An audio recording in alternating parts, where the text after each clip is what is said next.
Formal introduction. Puakea has been a Hawaiian language and literature professor at the University of Hawaii at Manoa for 30 years.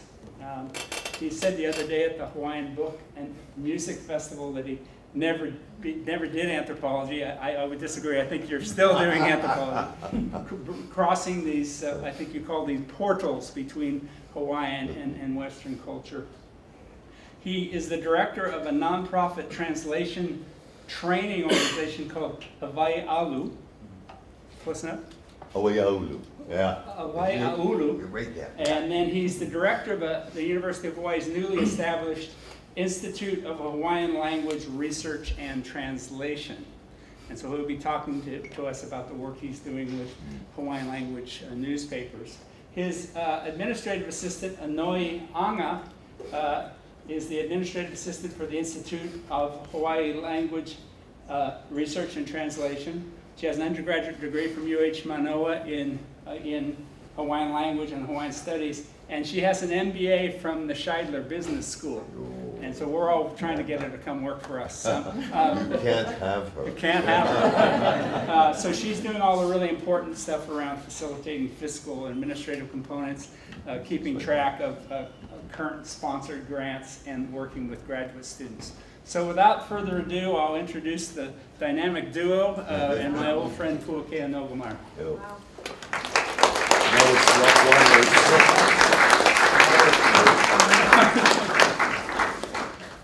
It is a long run. Yeah. Okay. After a small wire swap, okay. While we are doing the wires and we're off camera and off, can you hear me? Yes. There's one little piece that I'd love to have. We're going to be talking about indigenous sort of worldview and whatnot a little bit, but the word responsibility in Hawaiian, and we're often using kuleana, because the one word means both responsibility and privilege. So if you have the responsibility for action, you also have the privilege of action. It's simply embodied in one word.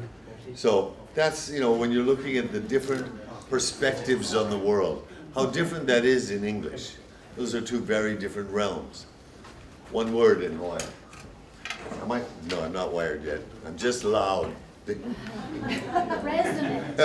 Resonant, yeah. We are. Where would you like that? Oh, continue talking. Oh, Yeah, I'm not here. okay. Well, I can make the best use of my time by saying we're going to be, Anoi and I will talk about introduction to, these aren't alternative facts, they're alternative resources. And to bring in some of the indigenous information. I'm not Hawaiian, Anoi is, and neither one of us are the receptacles of this. We're trying to introduce you to we're portals to some information. So we're hopeful that you'll come away with ideas on how to play. Oh, and here we are. So am I in my pocket? Okay. Oh, and with a mic. I'm almost dangerous if amplified. You can clip that on you. Can I? Yeah. So, like this? Okay. Am I audio? Okay, audio. And mostly this, I'm more the talker than Anoi is. She's more the doer, but we'll jump back and forth a little bit. We call it the waiwai o kauai, which is, waiwai is value and it's capital, it's all of that. Wai is water. So addressing, meaning management, mo'olelo, water. And in all honesty, I never knew what censor was till I got here today. I had the website, had the idea.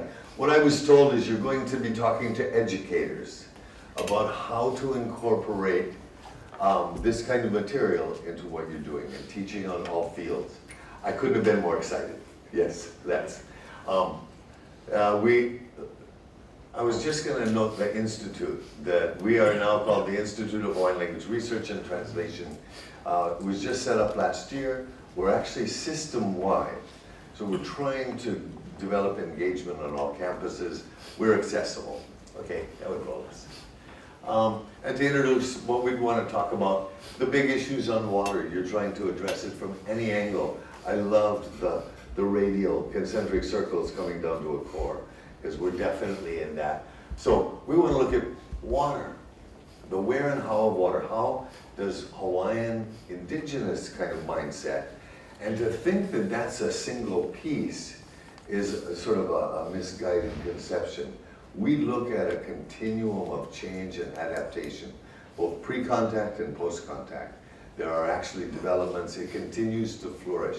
So the idea of where and how on water can be pinpointed in time and it can be spread out. Teaching water, where is water being taught now? You're all teachers.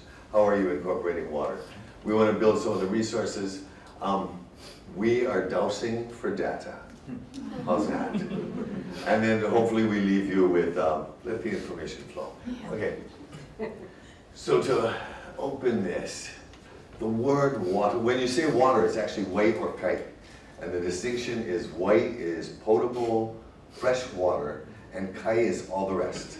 So the ocean is kite, but as soon as you make gravy for your pork chop, that's kai too. Yeah?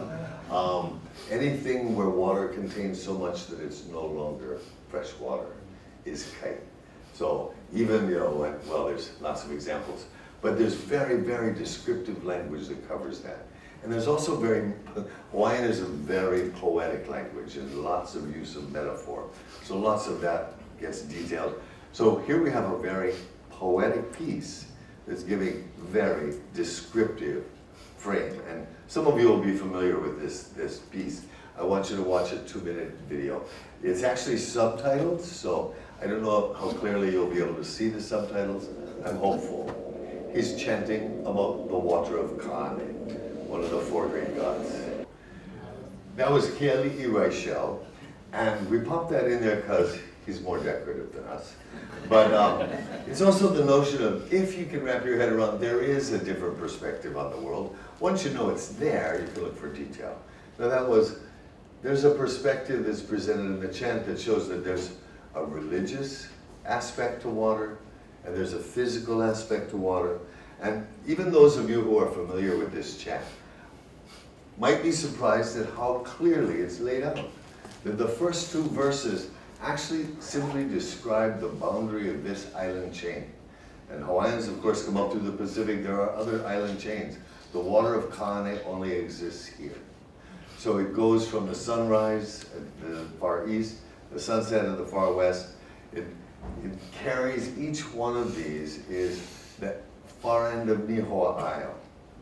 And where the Pai Opua, not where the cumulus clouds are, but where they bank up on the horizon. So that's where the water of Kane is in the physical world here. This one says, okay, take note of all of the forms of precipitation that happen on the mountain, on the ridges, in the valleys, or down in the base of the valleys, this piece. This one says all of the water forms that exist over the sea that affect the land. So it's everything from rising mists to clouds, rains, storms, but it only lists here the rain clouds, the auli, the aoparapano, popo urakane. And then here it is, it's all in the groundwater that is underneath the soil, that it comes up through the springs. It becomes the drinking water, it becomes the running water. So it's actually, this is very well framed. It's a poetic geography of water. Can I make a clarification? Yeah. Something happened with the formatting. So this is just the bottom half and that's the top. Oh, sorry. Oh, shocking. Yeah. It's actually, it's beautifully laid out in the poetry. Our piece of it fell apart, of course. I wonder if we'll have some formatting challenges, we'll see. If you just look up water, this is the Hawaiian Dictionary site, and if you just look up water, you get some 200 and some entries, where wai is a freestanding word. So whether it's in a phrase or not, that's really a lot, okay, to dig through. And each one of them good. But if you just look around where you are, wai is embedded in so many of the place names that you might know and love if you live here. and you would know and love if you're visiting. Places, Waianae, Waiau, Waipi'o, Waimalu, all of those are different forms of water. But, and many of you would know that, you know, you knew Waipahu was about water, or Waikiki. Does everyone know Waikiki? And why it's Waikiki and not Waikiki? Do you know the difference? Ki means to spurt. So Kiki means to spurt plenty times in one place, and Ki means to spurt here and there. So spouting water in multiple spots, Waikiki. Okay? Oh, which is why it gets two long eyes. Okay. But some of the names around us you might not recognize as water names, and because they have the word spring embedded in it, or they have the word pool embedded in it. So a bunch of other names that we are both Oahu-centric. So the first two columns are all Oahu names, and then we did other islands. What I was saying is that traditional systems, there was use of water. If you're aware of, you know, what Hawaiian cultural life was like, whether you were in a single residential household or an ali'i royal compound, there would be household use. And that would include, and not a great deal of water consumption depending on where you were, but drinking, cooking, bathing, manufacture of, you know, whether you're making kapa or whether you're making olana, the household goods. And there's some ritual use of water, but not a great deal. And I don't know how familiar you are with, I spent time in Samoa, in Western Samoa, where water was an issue. They did have lots of rainwater, but not much in the way of usable, wastable water. So everybody bathed every single day. But everybody bathed with a lava on, with 2 Simon bowls of water. Basically, that was the allotment. So you can imagine that, you know, what would happen in a household would vary by where you are. Oh, and you can get clean. You can try this out at home, by the way. You know, 2 Simon bowls of water. 1 for get wet, 1 for rinse. Okay. Fishing, well, freshwater fishing, of course, would be to hold fish, whether they're being contained for, you know, waiting to dine, or whether you're actually running a fish pond. But also, even the shoreline fish ponds required fresh water to maintain the salinity there. So those are always built around a freshwater input. And then the biggest piece of it would be farming, of course. Much farming dealt with, you know, what rain you get is what you get. And there's much tradition on how to handle and how to prepare for the rain. But there were places where there's irrigation as averse to like lohi farming. And I have an example of, there's lots of data. You have more data. We're not here necessarily to deliver data, but there's lots of observations on how these work. This from the very simple, to run a lohi system. Everybody knows that's a flooded terrace. It often gets translated as like taro patch. But I saw in one of the resources, and it might be in Bob's article, called a taro lake or a taro pond, because it's fully banked in with the ability to rise and lower the water levels. But they can go from just, you know, have the stream run this way all the way down, to some of these are incredibly complex. That would still be a simple one. Doesn't this look like a drawing for a new residential neighborhood? Basically it is. And it's interesting that, they're always tailored to the geography where they are, the resources that are in place. But Hawaiian does geography in a concentric set of identifiers. And so you're on the island of Oahu, we're in the moku of Kona, we're in the Ahupua'a of Waikiki. And it would keep going down. There are ili within the Ahupua'a. It keeps going down. Each one of those raised or watered bed, flooded terraces would have its own name. So like we have on the campus here, Kaupapalo'io Kanewei is the collective of about 8 taro terraces that have been restructured. Each one of the 8 has its own name. So you can actually just say, oh, where is she? She's Kona, Waikiki, Kanewei, Tuapapa. And I would know where someone was within about a 12-foot radius. Not bad. That's, Hawaiian can be very, very specific. So, but this kind of data, I think, it's well documented, it's discussed. I touched Robert's paper here, because in prep for me giving the talk, he said, well, if there's anything you can use from this? Yes, I can. You've got a lovely resource base. So your bibliography is great, and it leads me to other bibliographies where this is concrete data. Like I say, and we're not preparing alternate facts. We're opening up alternate resources. So we're not going to do the scientific data, but we looked at, with the data that's in place, where is it being taught? Where are you teaching about water right now? And where will that head? We're with Hawaii Nui Akea, is the School of Hawaiian Knowledge. And actually within the whole school, there's very little that would focus on water. In the language side, there's not a single class that actually focuses on water. In the Hawaiian Studies side, where things are taught in English, for the most part, there are four different concentration areas within their school. One of them is Malama'aina, which a part of that would be dealing with water resources. There's two particular ones. One is Mahi'ekalo, is the cultivation of taro. And then the Hawaiian Geography and Resource Management always has to deal with water. I don't know what percentage of it. But the Hawaiian language, we have the potential. So if someone came to me and said, well, I want to do my master's on water resource management as it's described in the past, we could handle that easily, but it's not in place at this point. So where is it in your department, in your field?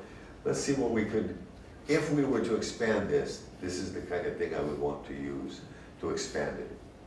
Next. Is because we've got, in the last 15 years especially, we have opened up the body of Hawaiian language resources that had lain dormant mostly for a century. And so the more that has been opened up, the richer we see it. And the first group that has really dived in on this is mostly the science folk. They see what had been an unavailable 114-year record of actual citizen science, observation of the world around. So by fluke, Hawaii is different than anywhere else. And what we can do with this can't be done anywhere else that I know of, where a body of native language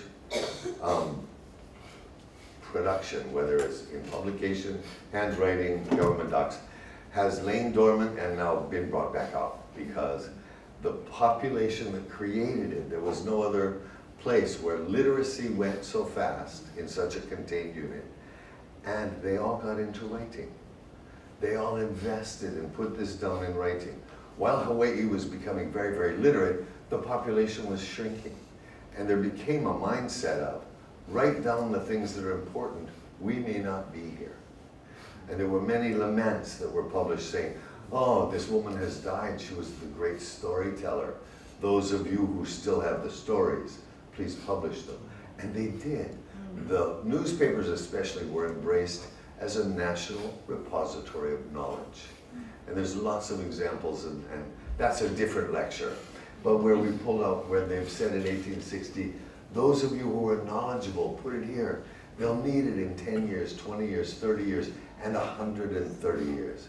I mean, they knew that, change was happening so very fast. One of the ways to secure that was to document it. So Hawaiian language newspapers started in 1834, but actually the reading and writing starts in 1820, so manuscript exists before that. They go up until 1948. There's still viable newspapers published, 100 different ones. They're this size, they're all national. This is really, there are newspapers all around the world, but every newspaper here was national, where, compare that with, in Tahiti, every newspaper was mostly a church bulletin. In New Zealand, they were often regional newsletters, in effect, and a lot of control over what got in the paper. Where here, they were actually a cash endeavor. By 1860s, this became business, and you could publish really anything. There were public mores, you don't criticize the sovereign, you don't do things that are overly sexual, you don't have some taste. This is a Victorian world. But almost any topic could be brought up and reported on. So really, the content of these is very, very different. But the amount of them too, the newspapers came to be the size of the Wall Street Journal. They're usually only about 4 pages. But they were everything that the internet is to us today. Sharing information, documenting information, jokes, it's all in there, it's all in there. 1.5 million pages of material if we typed it all out. When I say that it lay dormant for nearly a century, we've only incorporated maybe 3–4% of that 1.5 million in what we're writing today. Only about that much of it has been extracted, translated, and published. So 95–96% has never been used. So it's all this lovely raw material that connects part of it to your field. There's also Hawaiian language manuscripts, which you've got a very literate population. Some of the manuscripts ended up going into the newspapers. A quirk of this is some of the newspapers ended up being produced as manuscripts. There were people who followed the things going in the newspapers so carefully that they would keep a journal text of a story or of events in a certain area and keep that for years. Although the newspapers themselves, at the end of a year, the publishers would bind your newspapers. That's how important they were. I put my newspapers in the yard to keep the weeds down, okay? So they were a very different content and a different value. There's also lots of Hawaiian language government records. The Hawaiian Kingdom was a Hawaiian language kingdom. There was English language records to some extent, but basically Hawaiian was the language of the time. So they look like this. Oh, they span this. So because people in 1840 are writing about accounts from 500 years earlier, and some of them mythological accounts. So it actually spans almost from origin up until about almost statehood. So that's a huge block of data. The folks who were studying El Nino, when they say, you know, we had the worst El Nino 2 years ago that we're on record, and when I find out that I'm older than the record, you know, so when those folks found out that there's actually observations that go back to 1834 and talk about earlier times, they were really excited, and we've been diving in on that for about a year. So it covers quite a span. They look like this in different forms. These are the smaller ones. Manuscript material. Some of these people have the finest writing. I lament my ugly writing. And government docs in lots of forms. And again, sometimes government documents ended up in the newspapers. A lot of the government was actually proclaimed through the newspapers. So we end up, our focus has been on the newspapers. For the life of me, I can't remember what's coming next. So if we were to track historical change, so what I do is I have to break apart the idea of there's a traditional anything. Because tradition, the Hawaiian tradition is often change and adaptation. So being able to track that is worthwhile. So if we're looking for traditional kinds of direct access to water, shared access to water, direction and management, because if you live next to a stream, you can use it. But there's a konohiki who runs your district. So if multiple people need to use that resource, the konohiki will be the one who actually does the direction and management. And if some major public work needs to be made, like Auwai or Taro Fields, that would be under that kind of direction, and it would be, you know, collaborative and managed. Later on, over time, there's legislated use. Collaboration becomes formalized, there's licenses, there's agreements, codicils in property and whatnot, and lots of arguments in the newspapers about who has, you know, who is trespassing on water. So there's a rich bunch of there. But change over time from traditional systems of Auwai, Lo'i, Eliwai, there's new systems that come in, irrigation, pumping, diversion of water. These are all, so if you think of where you'd want to look, you'd know where you would look in the papers. Milestones that, you know, come to mind are Kikiaola is probably the first major irrigation ditch that was created. Kauai, said to be done by the Menehune in a night. And it's a paved, stone-paved aqueduct. Major, major. So we just put that up there because then there's Auwai all over. 1848 is when they first started piping water into Honolulu, taking it out of the base of the taro field and bringing it here. And then real diversion, major diversion of water comes after the Reciprocity Treaty. They start to license large water diversion projects. And 1879, the first artesian well, which negates the need for diversion, right? You can just pull it out right there. So we thought if one of those was of interest to you, you could find that specific event, or you can find lots of things around those events. So this is about the Menehune Ditch, but it talks about the water, that there was apparently a great storm on Kauai, and the Menehune Ditch was destroyed, it says. Now, we still have it intact today. It's sort of been rebuilt in pieces, but this shows an account that it has been, they used the word tumbled, yeah? That the rocks had been washed loose. Now, I don't know that you can see any of that from the back, but it's just a report from Kauai that it is an artifact from antiquity that was still running, but has now been broken. If they were piping water into Honolulu, you know that right away there'd be trouble with wastewater. So these are the new rules a few years later on wastewater in Honolulu. And it says whether it's your toilet pit, your dunghill, your sluices, wastewater pipes, pools, or any other thing is a public health hazard, we'll clean it and charge you. Makes it very, very clean. And then in the end it says, and by the way, from now on, all outhouses have to be 9 feet deep, 4 feet square, and lined. So it's changing the way that water is moving out as well. This precedes the major water diversion that went on after the Reciprocity Treaty. Massive agriculture efforts with cane. This is actually a Chinese group is making an aqueduct to run the water from, Wai'ehu to Waihe'e? Oh, from Waihe'e to Wai'ehu, other way around.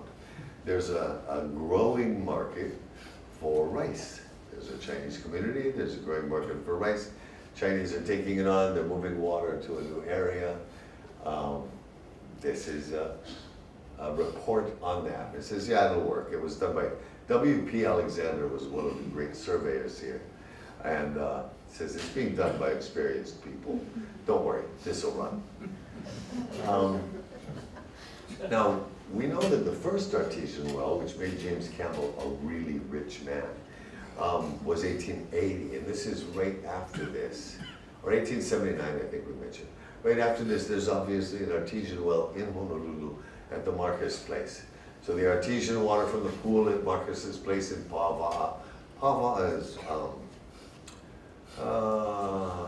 Like the Zippies. Zippies at King Street. Yeah. so that area is Zippy's King Street. And Marcus's Place had an artesian well on the property, and that's where the foreigners are getting their water.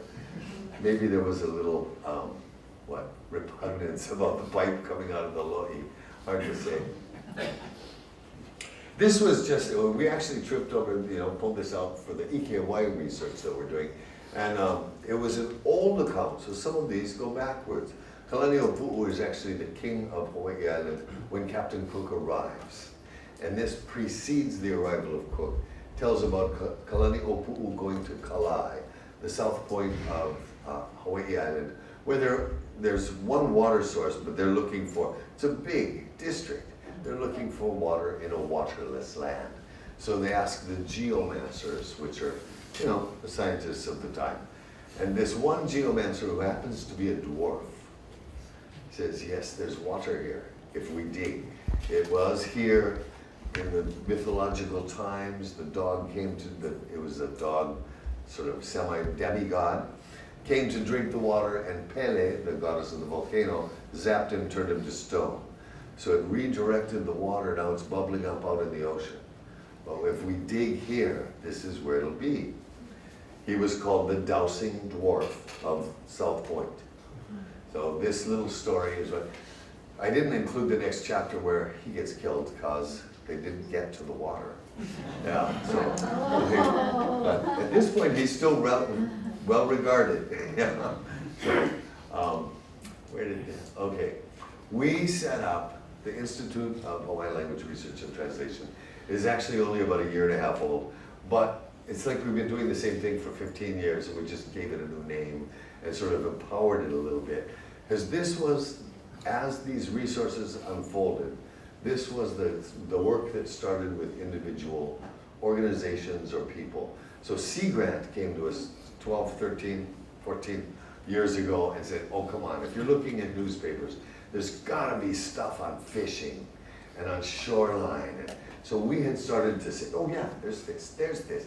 So, you know, and it's a team of folks started to find and deliver, so they had some material. Out of that came the Joint Institute of Marine and Atmospheric Research. They said, there must be stuff. Okay, here's stuff, you know? And so these projects have actually been going on for quite a while.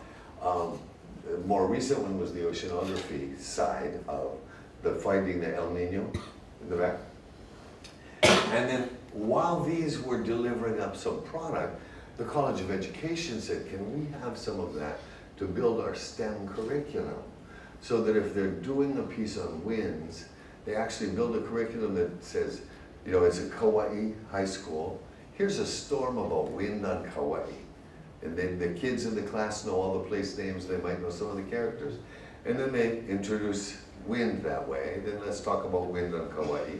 They go to the Pele and Hi'iaka story, and she stands up and recites 300 wind names. And then they go into winds of the Hawaiian Islands, and now let's look at global winds. How does wind work? So to be able to use these as introduction points was real productive for them. And now we're heavily involved with Ikewai, the AppScore project. All of these intersect, so the stuff we did with JIMAR ends up pulling up things that are relevant to the Sea Grant folk. So this was a database. JIMAR asked us to look into weather. We found 4,000 articles. I said, here. And that, what is called the JIMAR database, is still flying around. In the course of this, we 3 times increased the amount of searchable newspapers. So the JIMAR database was done when only 1/3 as much was word searchable, and much of this was done by manual search of microfilm images. So this could be increased easily today. But, so we did this big block of material. Now we also culled from this,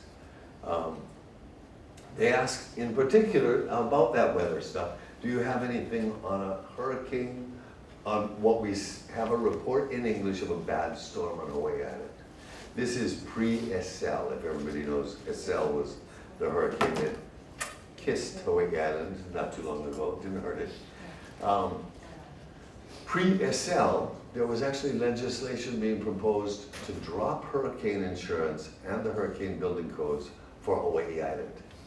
Because they thought, the general public opinion was they were immune. It's been over 100 years, nobody had ever seen a hurricane, oh come on, you know. And why did they have to pay hurricane insurance if they don't have hurricanes? We don't have to pay volcano insurance, by the way, on Oahu, and they do. So they were feeling a little put upon until we pulled out 16 different articles on that one storm, and the science folk were able to extrapolate from the data we gave them to be able to mark the whole trajectory that the hurricane actually did a full force hit at Waipio. They could track its whole trajectory across the top of Hawaii Island. We have stuff on the impact throughout the rest of the island. It went to Maui, over Molokai, and out to sea. The legislation was sundered, so it never went through. Hawaii Island was still insured 2 years later when Iselle hit. And what was it, $20 million in damage was insured. Thank you. So sometimes it's very relevant. Yeah, no, we were very happy.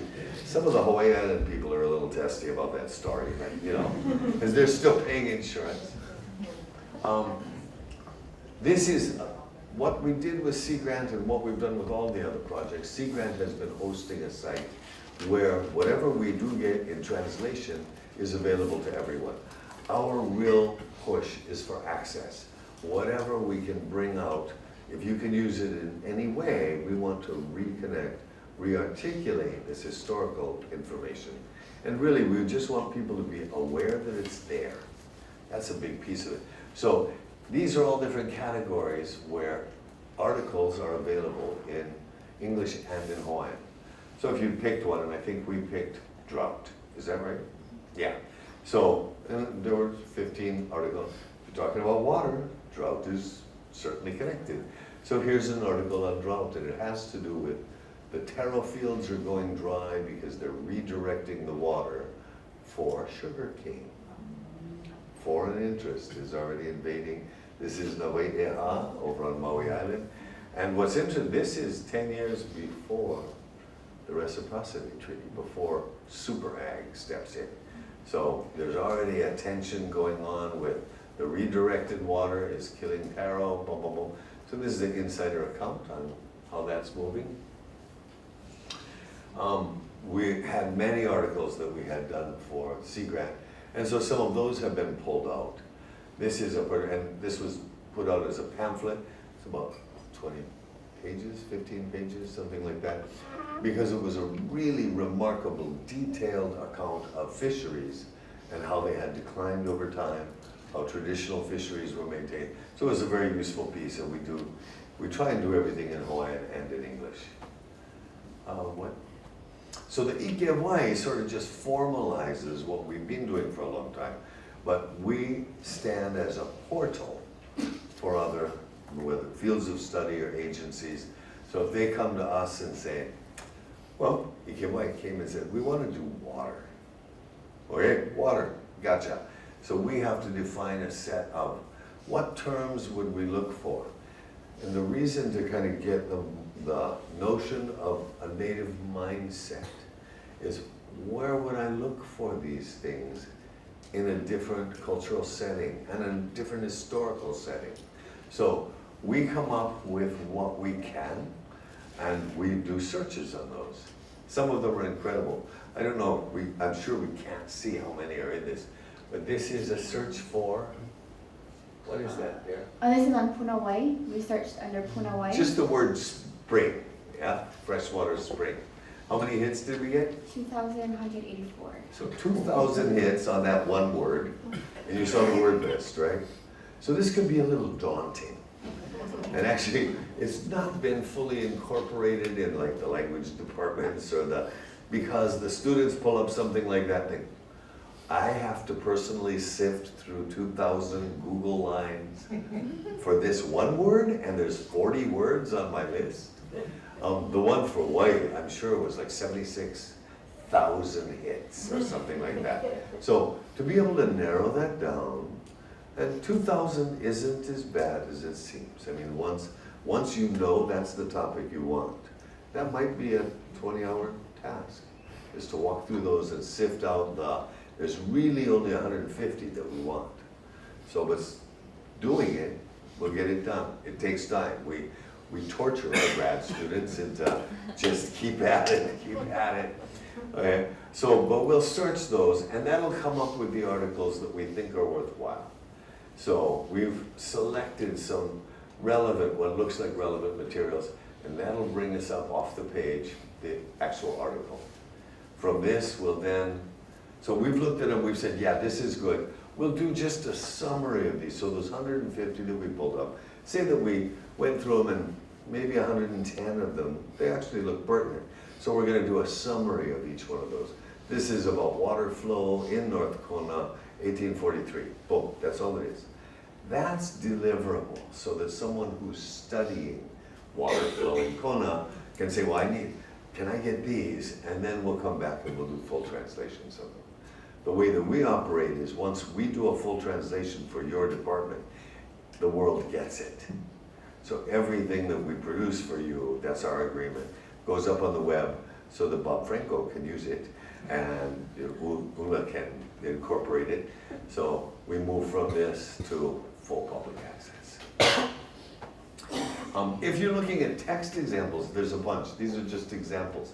Every one of them will have, where did they get the charts? Where did they get the data? What years were that stream flow about, et cetera, et cetera. But these are the ones that I want you to walk away with, and we'll have all of these. I guess we'll leave you our PowerPoint. so that you don't have to quickly memorize all of these. But I want to be able to just highlight, oh, and how are we on time? Are we just about there? 37 minutes. Okay. Because each one of these is a different sort of point of access. Ours on the top, that is the Institute of Hawaiian Language Research and Translation, hosted by Sea Grant. And we have all of the articles that we've translated in the course of these, but we also have other places to look for cool stuff, okay? Because Papa Kilo Database is hosted by OHA. It has 3/5 of all the newspapers ever printed are up there as digital images. And most of them are word searchable as on at least a rudimentary basis. How's that? There's some really rotten typing went on. But it is what it is, and it's going to get better. And it's fabulous compared to when I started my work at this, and it's almost 40 years now. I was at a microfilm machine, which was considered high tech, that had no printout. So you pick your microfilm of a particular newspaper for a particular span of years, and you hope to find the piece you want. And if you do find it, now you can write it down. It was a little bit low tech. So I'm really excited about being able to go, water? 76,000? Yes, we go. Okay, so that's the biggest body of those.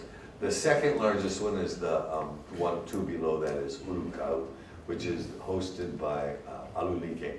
The middle one, vehevehe.org, is a dictionary, online dictionary, and access to multiple dictionaries. So that you can, you don't have to be fluent in Hawaiian to be able to search through this. That's the amazing part of this. And you could, whether you a little Hawaiian or no Hawaiian, you can look at an old newspaper and tell whether that's an advertisement or obviously some kind of a meaty article. And if it shows that your word that you're searching for came up 12 times, this might be the one to print out and go find a translator. That's easier than coming to the translator and saying, can you go look? Now we're being that nice translator block for the moment. We got permission, we got support, and we've got lots of encouragement to make this portal. So literally you can come to us and go, water?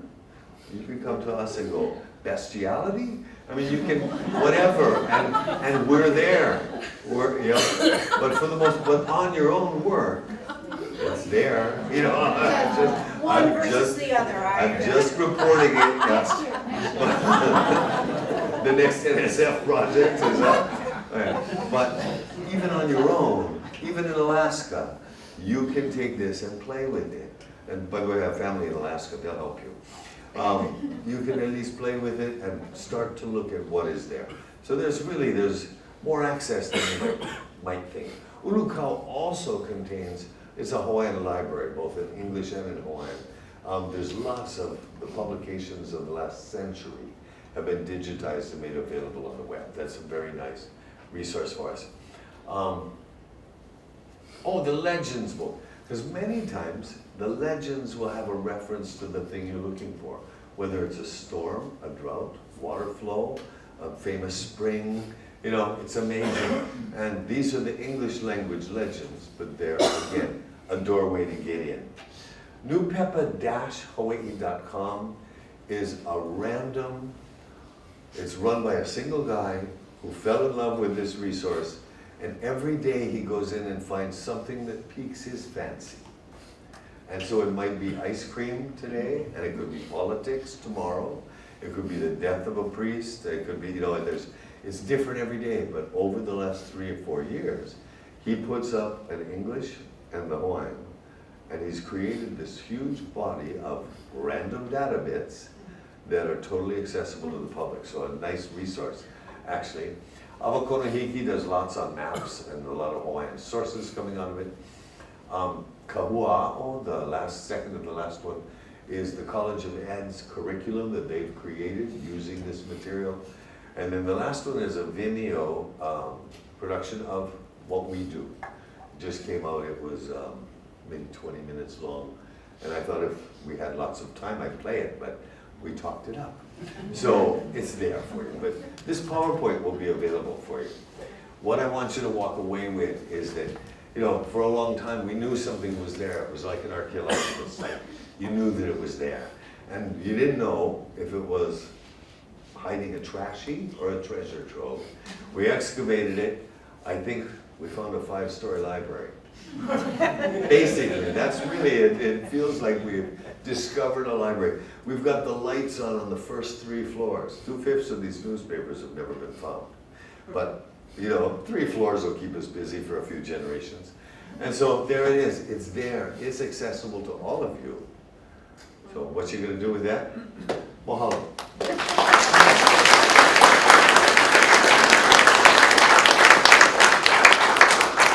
Can we make it in time for questions? Yeah, Questions?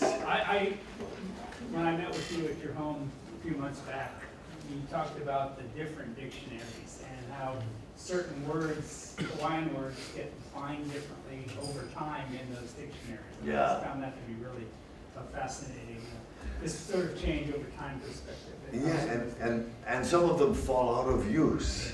And we have new words are being coined all the time, but sometimes we're losing, or the words that have lain dormant for a long time, there's not a great familiarity. Part of the reason we set up the Institute is so that I can use this to create material for you guys. But it's really to get our graduate students familiar with this body of stuff so they learn to translate it. They learn to understand it and are able to deliver it out. Otherwise, none of our language programs really focus on this more antique language. It's an older language. It's with a set of historical references that most aren't real familiar with. Because this is the insider narrative of the history of Hawaii. Much of this didn't make it into your Kaikendo or into your Shoal of Time. It's, you know, so they're making references to things we never even heard about. How can the kids hope to do this? But we use a set of dictionaries. One was done in 1864 that's very, very helpful for this kind of material. But no dictionary is ever the language. So the 1864 is probably all of 20% of all the words that were around. The modern one that's up on in most desktops is Pukui and Albert. That was last finished in 1986 was the last update, I think. And it's maybe 50% of the language, 40%. You know, there's lots of words that aren't in dictionaries. What do you do with that? Context and work it out. Great, mahalo. Mahalo.